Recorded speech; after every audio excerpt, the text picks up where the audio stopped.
Barangkali memang presiden kita hari ini itu punya gangguan mental. Siapa yang tidak marah? Danantara salah. Yang kedua, MBY salah. Yang ketiga, Koperasi Merah Putih salah. Apa yang benar? Saya mengikuti dengan seksama apa yang sedang terjadi di negeri ini. Dan terus terang kondisinya tidak baik-baik saja. Jumlah program yang sudah Gini, berjalan. saya mengatakan bahwa membangun rantai pasok itu bukan sepintas mengomentari atau menganalisa. Ini adalah pembangunan sistem.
Assalamualaikum warahmatullahi wabarakatuh. Teman-teman semua, izinkan saya berbagi pandangan. Saya mengikuti dengan seksama apa yang sedang terjadi di negeri ini. Dan terus terang kondisinya tidak baik-baik saja. Rupiah jatuh ke titik terendah sepanjang sejarah. Harga-harga naik, kesempatan kerja menyempit, daya beli rumah tangga melemah, tabungan tergerus. Dan ini berdampak pada hajat hidup orang banyak. Tantangan di depan juga masih panjang. Geopolitik yang memanas, konflik membayang di Timur Tengah. Dan para ilmuwan mengingatkan El Nino terkuat dalam sejarah pengamatan itu sudah ada depan mata. Satu ujian saja berat, saat ini beberapa datang bersamaan, maka beratnya berlipat. Dalam situasi seperti ini, yang paling dibutuhkan pasar dan publik adalah satu hal, kepastian. Bukan ketenangan semu, bukan masalah yang ditaburi gula-gula, tapi kepastian yang lahir dari transparansi dan kejujuran. Dari arah yang jelas, dari pemerintah yang tahu akan kemana negeri ini dibawa. Sayangnya, itu yang justru tidak kita dapatkan. Data dipilih-pilih, hanya yang baik yang ditampilkan, yang buruk disembunyikan. Komentar pejabat soal situasi serius sering terdengar enteng bahkan bercanda. Kebijakan berubah-ubah, hari ini begini, besok berbeda. Pasar bingung, publik bingung, investor menahan diri, bahkan sebagian kabur. Keteladanan juga tidak hadir. Di saat rakyat diminta berhemat mengencangkan ikat pinggang, pemerintah justru sibuk dengan hal-hal yang bukan prioritas. Pemborosan di atas, pengetatan di bawah.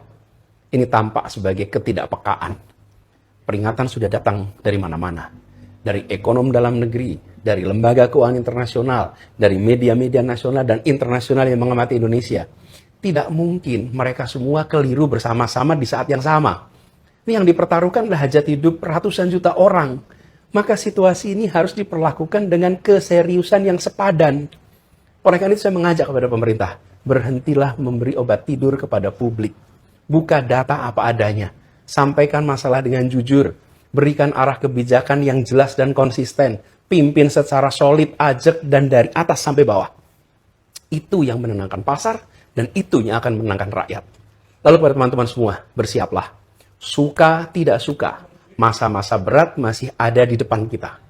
Tekanan ekonomi belum reda, cuaca ekstrim akan hadir dan menerpa, dan dunia di luar sedang bergolak.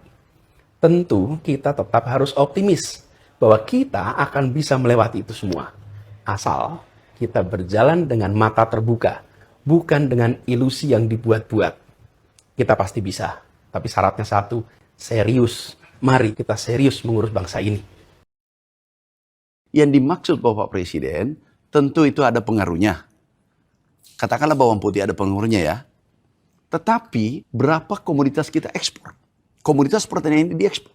Bahkan sebagian orang, ini sebagian perkebunan, pernah bertanya ke saya, kapan krisis? Karena ini nilainya naik kan, ekspor ini, benar nggak? Lihat nggak? Kan kemarin ada yang tahu nggak sejak kapan itu 16.500, 16.700. Ada yang tahu? Enggak, tahun lalu. Tahun lalu kan? Mau lihat dampaknya pertanian? Nih, ekspor kita. Jadi kita pakai data. Yang tadi, kembali yang tadi, ini 32, dulu 26. Karena petani sederhana, karena ini menguntungkan situasi, tanamannya dipupuk dengan baik, dipelihara dengan baik, hamanya dijaga dengan baik, airnya dijaga dengan baik. Benar nggak? Logik kan? Nah hasilnya ini. Ini kesimpulan aja. Ini naik 166 triliun. Ini ekspor pertanian. Dan ini BPS. Impornya turun 41 triliun. Aku tanya kalian, inilah yang dimaksud Bapak Presiden. Bahwa ada dampaknya iya, tetapi dampak positifnya di desa khususnya. Di desa kan petani kan, dampak positifnya jauh lebih tinggi. Nah kita pakai data. Anda boleh cross check ini data nanti. Nih, 166 triliun. Impornya turun 41 triliun. Dan termasuk beras di dalamnya. Kemudian Anda pasti bertanya, korelasinya bagaimana dengan kesejahteraan petani? Terbaca. Kan buktinya kembali lagi bos. Ekonomi fundamental bagus atau tidak, itu tercermin ya di dalam currency-nya. Ini masalah trust. Ya kan? Saya katakan lagi. Tadi Mas Budiman Sujatmiko bilang Pak Prabowo sudah membangun ya ide-ide yang baik. Danantara salah. Yang kedua, MBY salah. Yang ketiga, Koperasi Merah Putih salah. Apa yang benar? Kalau benar ditanggapi oleh market, oleh pasar dengan rupiah yang menguat, tidak secara sistematis, dia melemah terus-menerus. Jangan deny the fact. Ya. Masalahnya, kami juga melihat interkoneksi itu bukan sekedar bicara satu arah. Tadi kelihatan yang menampak seolah-olah ditegaskan bahwa ya rupiah sebagai objek dari interkoneksi dengan dolar, ya kan? Kemudian berakibat pada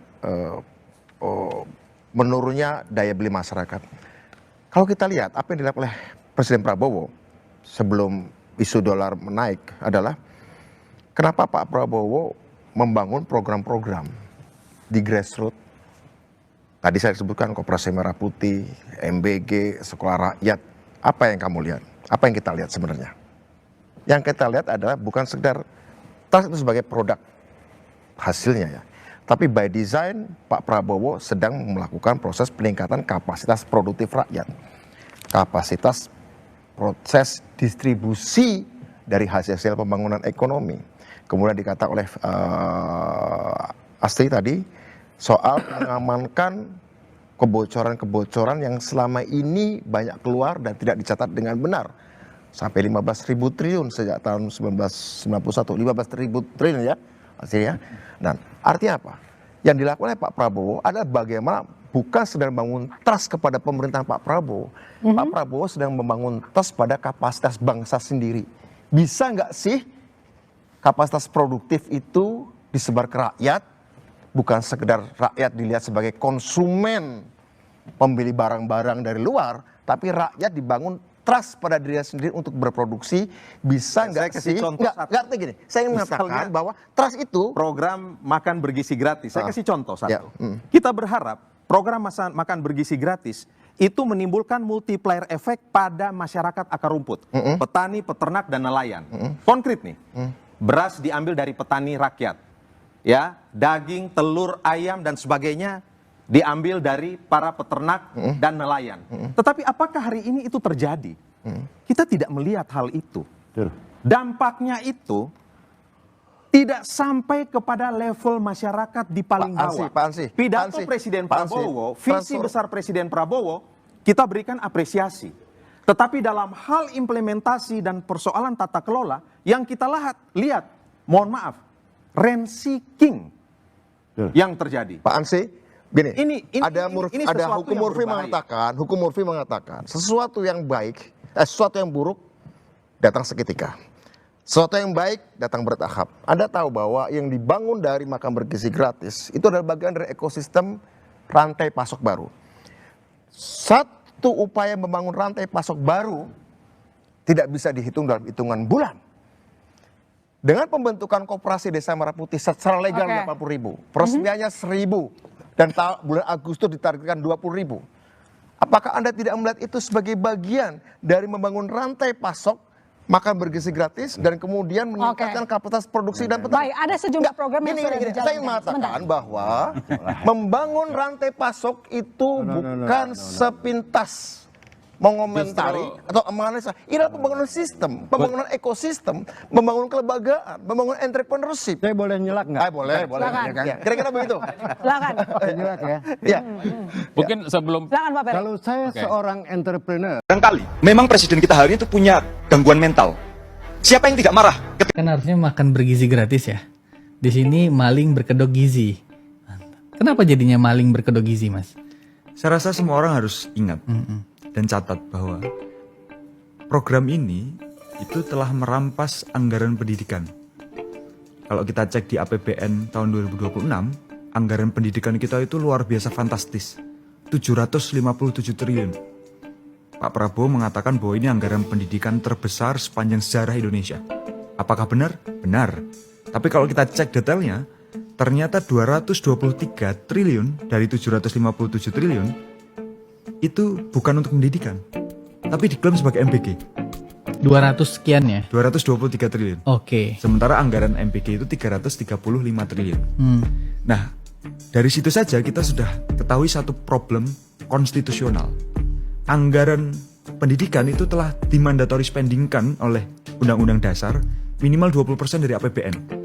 Artinya dari total APBN minimal 20% itu harus untuk pendidikan. Tapi setelah dirampas oleh MBG, ternyata uang untuk pendidikan kita tuh hanya sekitar 14%, Mas Bel. Sisanya tadi Ini hasil data kajian dirimu ya? dan teman-teman BEM Dan UGM. oke. Sisanya adalah anggaran MBG yang diklaim sebagai anggaran pendidikan. Itu problem awal yang berimplikasi pada banyak hal.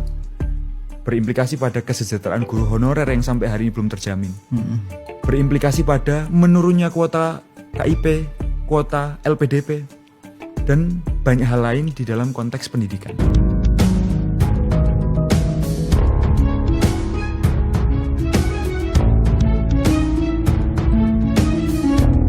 Ya, ternyata suka nilep-nilep duit juga. Masalah apa sih? Masalah KIP. Ujung-ujungnya minta maaf. Masa nggak cukup sih transferan yang dari tanda kutip itu? Kemarin tuh totalnya berapa? 31.800 something ya. Nah, padahal sebenarnya kan bukan ya. 80 sekianan gitu kan. Ini salah satunya yang ini bukan? Dua deh ini. Berapa juta tuh dan terus ke nomor rekening yang ini bukan? Gini aja deh, mau kita spillin pelan-pelan terus atau spill sendiri? Lebih malu loh di-spillin pelan-pelan sama orang. Lagian kok kritik aja mesti dibayar. Ketua BEM, ya, seorang anak muda yang sangat membenci pemerintahan Bapak Prabowo Subianto. Ini adalah pengikut si Anies Baswedan. Di otaknya hanya ditanamkan kebencian. Mengaku diri paling pintar. Tapi sebenarnya dia setengah mempertontonkan kebodohannya sendiri kepada seluruh Indonesia. Setiap hari kau menghujat presiden di negara Republik Indonesia ini. Sementara kau sendiri, apa yang sudah kau kasih untuk negara Republik Indonesia ini? Kalau kau merasa paling pintar, ya, coba calonkan diri kau menjadi presiden. Gak usah jadi presiden lah. Jadi RT aja kau dulu. Bisa nggak kau memakmurkan satu RT aja? Gak usah seluruh Indonesia. Hanya bisa bicara, tong kosong nyari bunyinya. Kata si kepinding satu ini, barangkali memang presiden kita hari ini tuh punya gangguan mental. Yang punya gangguan mental itu kau, diri kau sendiri. Setiap hari menghujat presiden. Kau bilang presiden di negara Republik Indonesia ini terkena gangguan mental. Gangguan mental seperti apa yang kau maksud? Bukankah kau para pembenci, ya, pemerintahan yang terkena gangguan mental? Gangguan jiwa, cek kejiwaan kau sebelum kau bicara bahwasanya presiden kita terkena gangguan mental. Dia bilang siapa yang tidak marah ketika di antara 280 juta rakyat Indonesia yang pintar-pintar kayak gini, lah kok presidennya kayak gitu. Kau mau presiden seperti apa? Seperti Anies Baswedan. Kau pindah, kau cari negara sendiri. Prabowo Subianto dipilih oleh rakyat Indonesia. Ya, kalau merasa kau pintar, kau calonkan diri kau nanti 2029, kau calonkan diri kau menjadi presiden. Sudah aku bilang, RT aja kau tak mampu, apalagi menjadi calon presiden. Berhentilah, ya, merendahkan, menghina presiden di negara Republik Indonesia ini. Gimana negara Republik Indonesia ini mau maju kalau anak-anak mudanya punya sifat seperti ini? Merendahkan pemimpin seolah-olah dirinya paling pintar di negara Republik Indonesia ini. Malu kepada diri kau sendiri. Indonesia ini demokrasinya sudah demokrasi kebablasan. Sehingga gampang sekali muncung-muncung ya anak-anak muda seperti ini menghina, merendahkan presidennya sendiri. Dia bilang sampai saya punya kecurigaan. Pinter itu kan soal kognitif kata dia. Barangkali memang presiden kita hari itu punya gangguan mental. Kau yang punya gangguan mental, ya, karena semua kata-kata kau itu merendahkan presiden.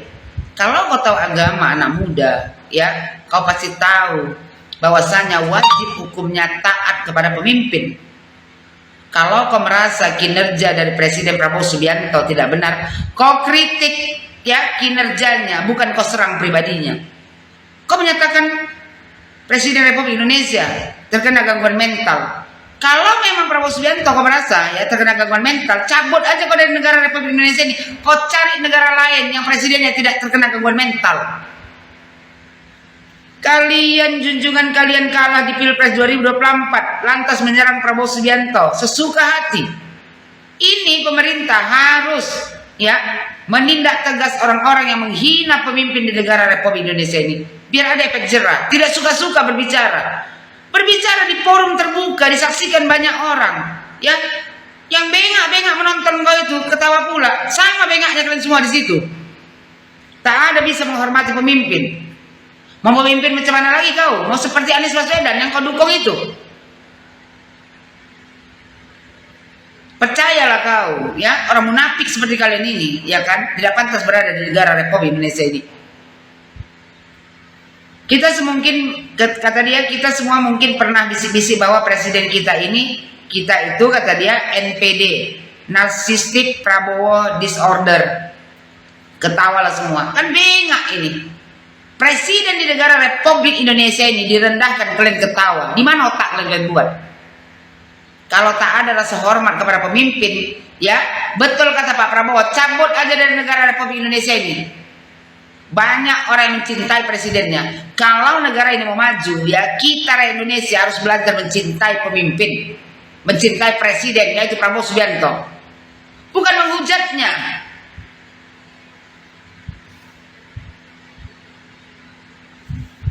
Kalian menertawakan Prabowo Subianto, ya kan, dibilang narsistik Prabowo disorder. Kau yang narsistik, membuat ya perkataan yang tak baik tentang presiden, mengatakan presiden terkena gangguan mental. Kalianlah semua yang berada di situ terkena gangguan mental karena sudah menghina presiden.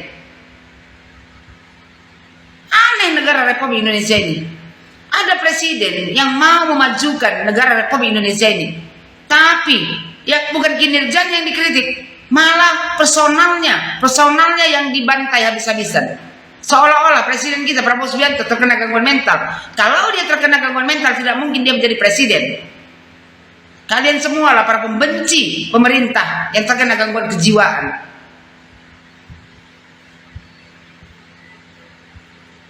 Terus dibilang dia kan ini varian khusus. Karena NPD-nya sudah tidak tertolong lagi. Yang NPD itu kau kepinding, ya, merasa diri kau paling pintar, merasa kaulah yang paling benar. Mau berkaca diri kau, seorang mahasiswa, ya seharusnya kau belajar. Kalau kau merasa pemerintah kita ini kurang baik, kau belajar biar pemerintahan kita ini besok dipimpin oleh orang-orang yang baik. Bukan kayak kau anak muda yang setiap hari kerjanya hanya merendahkan pemimpin di negara Republik Indonesia ini. Anak muda, kau bukan siapa-siapa di negara Republik Indonesia ini, hanya sampah masyarakat yang membuat keributan, menggiring opini ke masyarakat bahwasanya presiden kita sekarang ini adalah presiden yang terkena gangguan mental. Buat Bapak Prabowo Subianto, kasih tindakan tegas Pak, buat peraturan di negara Republik Indonesia ini. Siapa saja yang menghina pemimpin di negara Republik Indonesia ini, jebloskan ke penjara. Biar ada efek jerah. Indonesia ini kalau nggak ditegaskan tidak bisa. Demokrasi kita ini sekarang sudah demokrasi kebablasan.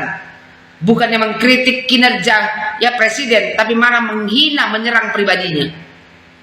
Dengan mengatakan ya kan Presiden Prabowo terkena gangguan mental.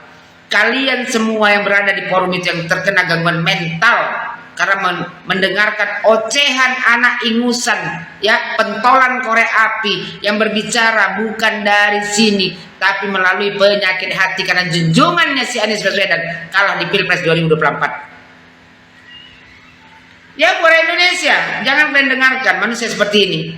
Di forum ini orang bertepuk tangan, ketawa, mendengarkan cerita dia bahwasanya Pak Prabowo NPD. Padahal dia sendiri yang NPD, menebar kebencian kepada pemimpin sendiri. Jadi saran saya buat seluruh Indonesia, sudah saatnya kita mencintai presiden kita Prabowo Subianto. Sudah saatnya kita mendoakan presiden kita agar beliau, ya, diberikan umur yang panjang, kesehatan yang berlimpah, dan, ya kan, menjadi pemimpin yang amanah, bukan dengan menghinanya setiap hari. Kau pikir udah keren kali, kau udah paten kali kau menghina Prabowo Subianto, presiden di negara Republik Indonesia ini. Kalau kau tak suka dengan Prabowo Subianto, cabut kau dari negara Republik Indonesia ini. Jangan bikin kotor negara ini setiap hari menebar kebencian. Siapapun presidennya, ya, kalau bukan junjungan kau, sampai kiamat pun pasti, ya kan, kau perlakukan hal yang sama. Kalau kepingin kali kau junjungan kau itu menjadi presiden, cabut kau dari negara Republik Indonesia ini. Tuh, pindah, cari negara lain. Kau angkat tuh junjungan kau jadi presiden di sana. Kalau kau merasa presiden kau yang waras di negara Republik Indonesia ini. Muak kali kita nih anak-anak muda, ya, tak punya adab sama sekali, tak punya, ya kan, akhlak budi pekerti. Presiden jadi bahan permainan. Menghinanya, merendahkannya, seolah-olah presiden kita terkena gangguan jiwa, gangguan mental. Kalau Prabowo Subianto terkena gangguan mental, sudah lama kalian semua orang yang menghujat Prabowo Subianto dimasukkan ke penjara. Ya, gak usah lagak-lagaan kau, gaya-gayaan kau di situ, seolah-olah, ya kan, kau yang paling kerennya. Anak muda, kau menunjukkan kebodohan kepada seluruh Indonesia. Orang yang paling bodoh, paling bengak di negara Republik Indonesia ini adalah anak muda seperti kau yang mempunyai penyakit hati, ya, yang mempunyai kedengkian karena junjungan kau kalah di Pilpres 2024. Perbaiki diri kau. Kalau gak suka kau sama presiden di negara Republik Indonesia ini, ya cabut aja kau dari negara Republik Indonesia ini. Suka atau tidak suka, Prabowo Subianto adalah presiden di negara Republik Indonesia ini yang wajib kau taati. Kalian udah terima wejangan pagi dari Pak Anies ini belum? Saya mengikuti dengan seksama apa yang sedang terjadi di negeri ini. Dan terus terang kondisinya tidak baik-baik saja. Rupiah jatuh ke titik terendah sepanjang sejarah. Harga-harga naik, kesempatan kerja menyempit, daya beli rumah tangga melemah, tabungan tergerus. Pagi-pagi saya terima wejangan dari Pak Anies dan saya rasa kita harus dewasa dalam melihat kritik seperti ini. Karena nggak semua kritik itu harus dimusuhin dan nggak semua narasi oposisi itu otomatis salah. Ada poin-poin dari Pak Anies ini yang harus diapresiasi dan ada juga beberapa bagian yang menurut saya perlu diluruskan agar publik juga nggak melihat situasi ini secara hitam dan putih. So, mari kita bahas. Pertama, saya apresiasi ketika Pak Anies bicara soal pentingnya transparansi, kepastian kebijakan, dan komunikasi pemerintah yang serius. Dan ini saya sepakat banget. Dan itu benar. Dalam situasi ekonomi global yang penuh dengan tekanan, pasar itu sensitif terhadap arah kebijakan. Pemerintah memang harus hati-hati dalam komunikasi publik. Karena satu pernyataan pejabat atau bahkan presiden bisa mempengaruhi persepsi investor dan psikologi pasar. Kedua, soal ancaman geopolitik, konflik Timur Tengah, sampai ancaman El Nino itu juga valid. Bahkan lembaga internasional memang sudah lama mengingatkan soal potensi perlambatan ekonomi global dan ancaman pangan dunia. Makanya Prabowo sampai hari ini fokus pada pangan dan gimana caranya kita bisa swasembada. Jadi kalau ada tokoh seperti Pak Anies dan lain sebagainya yang mengingatkan publik agar waspada, itu bukan sesuatu yang salah. Apalagi di akhir Pak Anies bilang bahwa kita harus tetap optimis. Ketiga, apa yang disampaikan Pak Anies menurut saya juga terlalu berat di sisi alarm, kurang di sisi konteks. Contohnya misalnya soal rupiah. Narasi yang dibangun seolah-olah pelemahan rupiah itu murni akibat kegagalan domestik. Padahal selama 2 tahun terakhir, hampir semua negara berkembang menghadapi tekanan yang sama akibat dolar AS yang menguat karena suku bunga The Fed. Yen Jepang melemah, won Korea melemah, banyak mata uang Asia juga terpukul. Keempat, soal investor kabur. Pertanyaannya, data mana yang Pak Anies pakai? Karena faktanya, di tengah tekanan global, hilirisasi kita tetap jalan, investasi di sektor strategis masih masuk, proyek industri baterai, smelter, sampai manufaktur tetap berjalan. Jadi publik juga perlu melihat data secara menyeluruh, bukan hanya sentimen negatif pasar jangka pendek yang tersebar di berbagai sosial media. Kelima, soal pemerintah dianggap penutup data. Nah, ini juga harus dijelaskan lebih spesifik nih Pak. Data yang mana? Karena hari ini, data inflasi, pertumbuhan ekonomi, cadangan devisa, PBN, sampai data kemiskinan, semuanya terbuka dan bisa diakses publik. Kalau ada data yang berbeda, disampaikan aja. Karena kritik boleh, tapi harus presisi juga supaya nggak berubah jadi asumsi umum yang membangun distrust berlebihan. Dan saya rasa yang perlu hati-hati adalah narasi Indonesia nggak baik-baik aja, tanpa memberikan pembanding global yang utuh. Karena kalau masyarakat terus dicekoki rasa takut tanpa konteks, seperti yang ramai terjadi di sosial media, efeknya bisa kepanikan publik, bukan kewaspadaan publik. Jadi menurut saya, pidato yang disampaikan Pak Anies ini punya niat baik sebagai alarm demokrasi. Ada kritik yang valid dan perlu didengar, tapi kritik juga harus lengkap dengan konteks, data pembanding, dan solusi konkret. Karena tugas pemimpin bukan hanya menjelaskan badai, tapi juga menunjukkan jalan keluar dari badai itu. Gimana menurut kalian? Jangan lupa follow. Jadi ada dua hal yang akan saya bahas. Yang pertama, narasi tentang negara sudah bobrok, rusak, dan harus segera direvolusi. Itu tuh dasarnya apa? Pertumbuhan ekonomi kita loh bagus, di atas 5%. Approval rating pemerintah 79%. Kita sudah swasembada pangan, menuju swasembada energi. Persoalan sistem sedang dibenahi. Sumber daya manusia ditingkatkan. Betul. Posisi tawar Indonesia di kancah internasional sudah mulai dipandang. Betul. Terus dasarnya negara bobrok itu apa? Sebenarnya saya memaklumi, memang ada persoalan-persoalan yang sedang kita hadapi. Betul. Pelayanan publik, administrasi, hukum. Tapi itu juga sedang dibenahi. Dan problem-problem itu tidak menjadi alasan dan melegitimasi bahwa kita harus segera melakukan revolusi. Negara kita bobrok. Tidak sesimpel itu. Nah, jadi ini juga ada satu pola yang sering saya lihat dari narasi oposisi. Jadi ada satu potret kecil yang terjadi di satu daerah, satu problem gitu terjadi di satu daerah, kemudian dijadikan persoalan nasional, padahal tidak terjadi di tempat lain gitu loh. Ini selalu jadi pola. Yang kedua, kenapa saya sebut dengan fetisisme terhadap revolusi? Karena mereka terlalu terobsesi. Di bayangan mereka ini, prestasi mereka sebagai mahasiswa yang katanya agen perubahan itu ya, Betul. itu mungkin di kepala mereka satu-satunya hanya dengan menjadi agen revolusi. Betul. Sehingga itu menjadi satu kebanggaan tersendiri buat mereka. Betul. Merasa menjadi aktor sejarah dan jadi superhero gitu. Tapi gini loh, reformasi tidak sesederhana itu. Betul. Coba saya tanya, gagasan kalian tentang revolusi apa? Reformasi apa? Jangan-jangan yang di bayangan kalian selama ini hanya menjatuhkan pemerintah saja, kemudian kalian menganggap itu satu prestasi. Siapa yang jamin revolusi kalian akan berjalan mulus? Kalau tiba-tiba ada kudeta militer, kemudian militer menguasai negara, atau bahkan kita terseret kepada perang saudara. Kan banyak itu contoh-contoh seperti Libya, Sudan, Irak, yang revolusi akhirnya terseret pada perang saudara. Belum lagi ada ancaman asing. Jangan kalian anggap sepele bahwa ketika kita revolusi, asing bakal diem aja gitu. Dengan segala kekayaan dan kelebihan sumber daya kita ini, apa kalian pikir asing tidak akan tergiur dengan itu? Betul. Ada jalan lain. Coba kalian datang ke Mahkamah Konstitusi, ugat undang-undang. Itu lebih sehat. Betul. Kenapa pilih jalan yang beresiko kalau ada jalan yang lebih aman gitu loh? Ya tentu saja ada yang sengaja membiayai. Tentu saja ada pesanan khusus begitu abangku. Dan saya rasa abang juga sudah tahu akan hal itu. Cuma abangku memang berusaha mencerahkan adik-adik mahasiswa ini. Yang jangan sampai jadi mahasewa. Ya, stoplah main superhero-heroan begitu.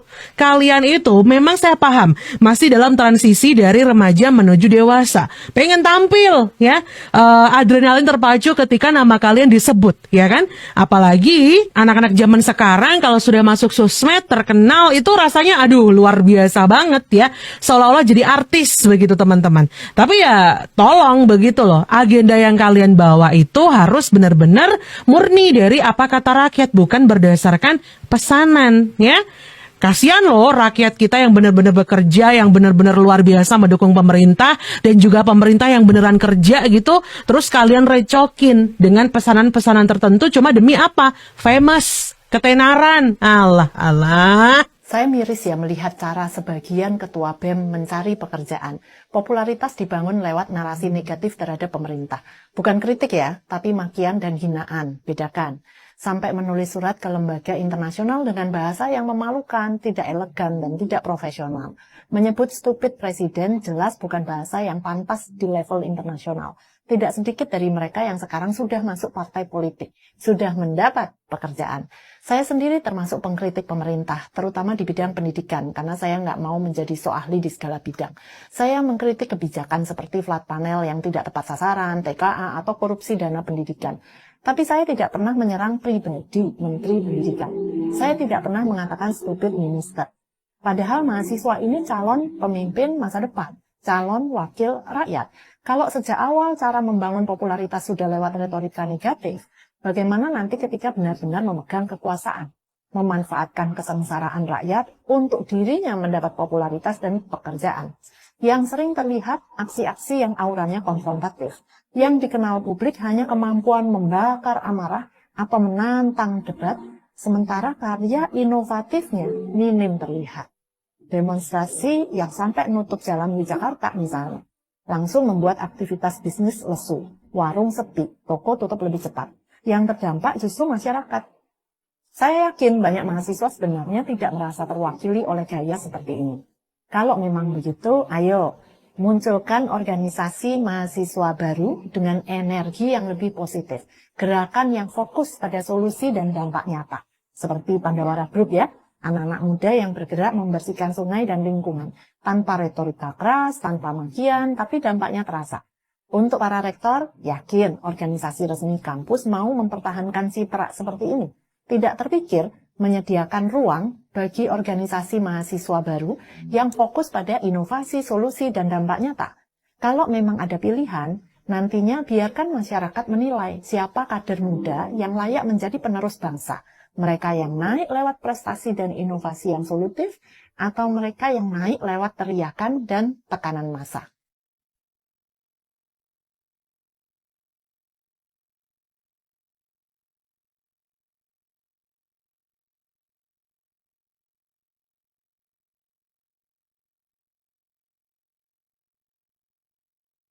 Saya miris ya melihat cara sebagian ketua BEM mencari pekerjaan.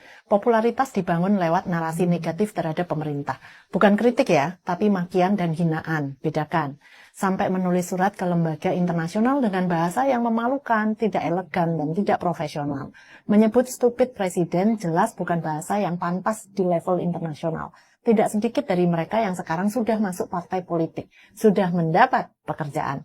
Saya sendiri termasuk pengkritik pemerintah, terutama di bidang pendidikan, karena saya nggak mau menjadi so ahli di segala bidang. Saya mengkritik kebijakan seperti flat panel yang tidak tepat sasaran, TKA, atau korupsi dana pendidikan. Tapi saya tidak pernah menyerang pribadi Menteri Pendidikan. Saya tidak pernah mengatakan stupid minister.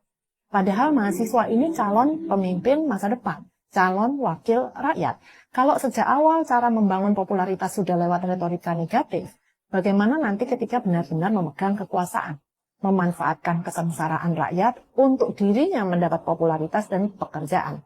Yang sering terlihat aksi-aksi yang auranya konfrontatif, yang dikenal publik hanya kemampuan membakar amarah atau menantang debat, sementara karya inovatifnya minim terlihat.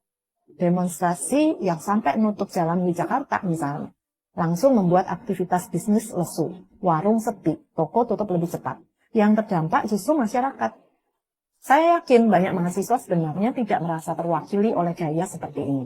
Kalau memang begitu, ayo munculkan organisasi mahasiswa baru dengan energi yang lebih positif. Gerakan yang fokus pada solusi dan dampak nyata. Seperti Pandawara Group ya, anak-anak muda yang bergerak membersihkan sungai dan lingkungan. Tanpa retorika keras, tanpa makian, tapi dampaknya terasa. Untuk para rektor, yakin organisasi resmi kampus mau mempertahankan citra seperti ini. Tidak terpikir menyediakan ruang bagi organisasi mahasiswa baru yang fokus pada inovasi, solusi, dan dampak nyata. Kalau memang ada pilihan, nantinya biarkan masyarakat menilai siapa kader muda yang layak menjadi penerus bangsa. Mereka yang naik lewat prestasi dan inovasi yang solutif, atau mereka yang naik lewat teriakan dan tekanan massa.